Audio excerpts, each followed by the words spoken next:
সমস্ত কৃষক বন্ধু এবং আমার গুরুজনদের জানাই শুভ বিজয়।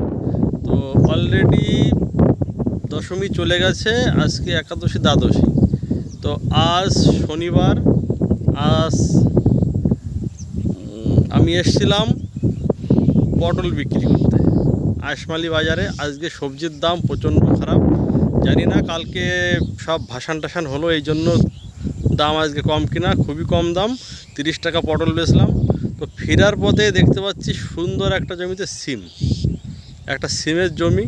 তো সিম নিয়ে একটু আপডেট আপনাদের দেব, ভিডিওটা শেষ পর্যন্ত দেখবেন এবং নতুন হলে সাবস্ক্রাইব করবেন। আমি সিম লাগাতে চেয়েছিলাম কিন্তু লাগাতে পারিনি। তো যাই হোক, সিম চাষটা একটা ভালো চাষ, তবে অ্যাডভান্স। দেখুন, আজ যদি বলা যায় আজকে কিন্তু আশ্বিন মাস। আজ আশ্বিন মাস কত 16-17 তারিখ মনে হবে আজকে হয়তো। জাস্ট আপনাদের বলে রাখি, সেটা হচ্ছে বৃহস্পতিবার দশমী গেল, মানে এই দুর্গা পুজো জাস্ট পার হলো।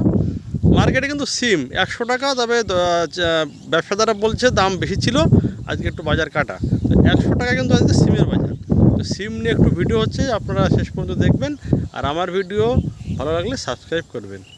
দেখুন কি সুন্দর ফুল ফুটে গেছে, দেখে কিন্তু মন ভরে যাচ্ছে। আর হিন্দিতে একটা কথা আছে, জো জিতা ওই সিকান্দার।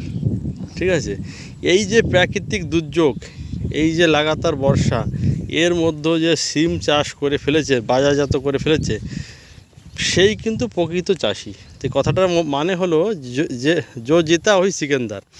তো ইনি হচ্ছে অ্যাকচুয়ালি প্রকৃত চাষি। ঠিক আছে, তো এই মাঠে প্রচুর সিমের চাষ, বিশেষ করে পুরনো পটলের মধ্যে দিয়ে সব সিম লাগিয়ে দেয়। কেউ কেউ শুধু আবার সিমের জন্য মাচা করে।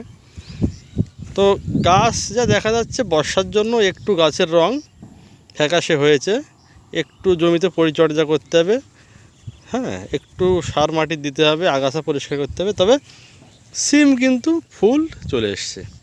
ঠিক আছে, এই সিম চাষটা লাভজনক চাষ এই কারণে, যদি আপনি আগতেই তুলতে পারেন, মানে আগাম তুলতে পারেন, এর পরে কিন্তু 4-5 টাকা কেজি হয়ে যাবে। তো সেই হিসাব করে আপনাকে আগাম তুলতে হবে। তো গাছে কিন্তু রোগ আমি খুব একটা দেখতে পাচ্ছি না, গাছ চকচকে আর ঝকঝকে আছে, একটু খাবারের অভাব আছে। ঠিক আছে, তো এই সিমে বিশেষ পরিচর্যা লাগে না, আবার লাগে যদি অতি বর্ষা হয়। অতি বর্ষা হলে কিন্তু সিমের ফুল থেকে ফল সেট হয় না।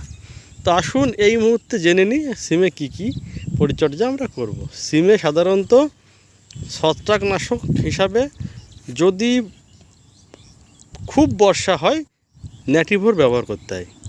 বায়ারের ন্যাটিভো 15 লিটার জলে 10 গ্রাম। আপনারা জানেন ন্যাটিভো দানা আকারে পাওয়া যায়। তো 15 লিটার জলে 10 গ্রাম দিয়ে মোটামুটি সূর্য ওঠার সঙ্গে সঙ্গে 8টা থেকে 10টার মধ্যে স্প্রে করলে ভালো রেজাল্ট পাওয়া যায়। আর যদি ওয়েদার ভালো থাকে তাহলে ন্যাটিভোর দরকার নেই। আপনারা জানেন ন্যাটিভো অত্যন্ত একটু হাইড্রোজের ওষুধ, সেক্ষেত্রে মিস্টার টপ, হ্যাঁ, চাইলে ক্যাবরিওটা ব্যবহার করা যায়। তো ছত্রাক নিয়ে খুব একটা অসুবিধা হয় না। মেন হচ্ছে এই ফুল পচে যায়, এটা একটা সমস্যা দেখা যায়, তার জন্য ন্যাটিভো। তো ছত্রাকনাশক হয়ে গেল। এইবার কীটনাশক। দেখুন শীত কিন্তু পড়ে যাচ্ছে, হাওয়া যেটা বইছে সেটা কিন্তু আমাদের সংকেত দিচ্ছে যে শীত চলে আসছে। তো শীত চলে আসলে অতটা কীটনাশকের দরকার হয় না। তবে এই মুহূর্তে এই ভাদ্র আশ্বিন মাসের দিকে যারা আগাম সিম চাষ করতে চাইছেন, এই টাইমে কিন্তু আপনারা কটিভার ডেলিকেট দিতে হবে। এই টাইমটায় কিন্তু থ্রিপসের আক্রমণ এখনও আছে, যেহেতু শীত পড়েনি।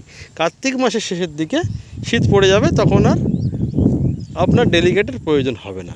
ঠিক আছে, আচ্ছা, এইবার চোষক, নানান ধরনের উড়ো পোকা, এটা একটা লক্ষণ দেখা যায়। আর একটা লক্ষণ দেখা যায় সিমে জাপ পোকা। জাপ পোকার জন্য এলিকা দিতে হবে, চোষকের জন্য যে বললাম ডেলিকেট দিতে হবে।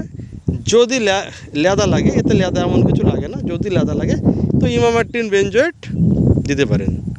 ইমামেকটিন বেনজয়েট দিতে পারেন 15 লিটার জলে 10 গ্রাম করে। তো এই হচ্ছে সিম চাষের কীটনাশক। শীত পড়ে গেলে এমন কিছু কীটনাশক লাগে না, শীতের আগে একটু কীটনাশক দরকার হয়। এবার পিজিআর কি ব্যবহার করবেন? প্রচুর ফুল ফল আনার জন্যে আপনারা প্রথম দিকে মিরাকুলানি ব্যবহার করেন, ঠিক আছে। এইবার যখন গুটি ছেট হতে যাবে, মানে ফুলের সংখ্যাটা বৃদ্ধি পাবে, তখন গোদরেজের ডবল দিতে হবে, ঠিক আছে। তাহলে ফুল এলো, জালি সেট হয়ে গেল। এইবার সিম মোটা করতে হবে। মোটা করার জন্য কী ব্যবহার করতে হবে? মোটা করার জন্যে সিনজেন্টা রিসাবিয়ন হোক, ঠিক আছে, বা আপনারা আইবোটা এক্স ব্যবহার করতে পারেন। এই জাতীয় মানে যেটা অ্যামাইনো অ্যাসিড, ফলভিক অ্যাসিড, এই জাতীয় পিজিআর আপনারা ব্যবহার করতে পারেন। আচ্ছা, এবার একটা একটা অনুখাদ্য, পিজিআর গেল, একটা অনুখাদ্য দরকার আছে। অনুখাদ্যটা কী দেওয়া যেতে পারে? অ্যাগ্রোমিন গোল্ড, অ্যাগ্রোমিন ম্যাক্স, এই জাতীয়, যার মধ্যে জিঙ্ক, কপার, বোরন আছে, এই জাতীয় অনুখাদ্য আপনারা একটা স্প্রে করবেন। তাহলে পিজিআর, অনুখাদ্য, ছত্রাকনাশক এবং কীটনাশক মোটামুটি হয়ে গেল। এই পরিচর্যা করে যেতে হবে। শুধু দেখতে হবে এই ফুলে কিন্তু জাপ পোকা লাগে, হ্যাঁ, এই ফুলে জাপ পোকা লাগে, চোষক লাগে, এইগুলো তো আপনারা চাষ করতে করতে জেনেই গেছেন। তো সিম চাষটা ভালো চাষ, যদি অ্যাডভান্স তুলতে পারেন খুবই একটা ভালো চাষ। তো দর্শক, ভিডিও আর আজকে বাড়াবো না। আমার চ্যানেলে যদি আমি আগেও বলেছি, আমার ভিডিও দেখে যদি কেউ উপকৃত হন তো নিজেকে আমি ধন্য মনে করব। কালকে আমার এক সাবস্ক্রাইবার বন্ধু ফোন করেছিল।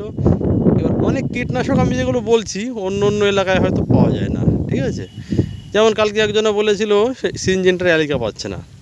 তো আমাকে একটু কমেন্টস করবেন, আমি ওই টেকনিক্যালের অন্য কোনো কোম্পানির আমি চেষ্টা করবো আপনাদের নাম বলে দেওয়ার, ঠিক আছে। আর আমাদের ধানতলা বাজারে এই যদি কেউ কল্যাণী, চাকদা ফাকদা এদিক থেকে যদি ওষুধ না পান, আমাদের ধানতলায় পেয়ে যাবেন। যেমন ওই দাদাকে বললাম যে অ্যালিকা বলেন, ক্যাসবো বলেন, আমাদের এখানে সব অ্যাভেলেবেল আছে। তো আমাকে একটু জাস্ট ভিডিওতে লিখে দেবেন। আর আপনারা কমেন্টস করতে যতক্ষণ, আমার কিন্তু অ্যান্সার দিতে ততক্ষণ। এমন কোনো দর্শক বন্ধু বলতে পারবেন না যে ভিডিওতে কমেন্টস করে অ্যান্সার পাননি। তো দর্শক, আগামী বছর আমি অবশ্যই চেষ্টা করব আগাম সিম চাষ করার। হ্যাঁ, আগাম সিম চাষ একটা ভালো চাষ, তবে লেট করলে কিন্তু কোনো মজা নেই। সিমের মজা কিন্তু আগে। তো যাক, সবাই ভালো থাকবেন, এই বলে শেষ করতে আসছি ভিডিও।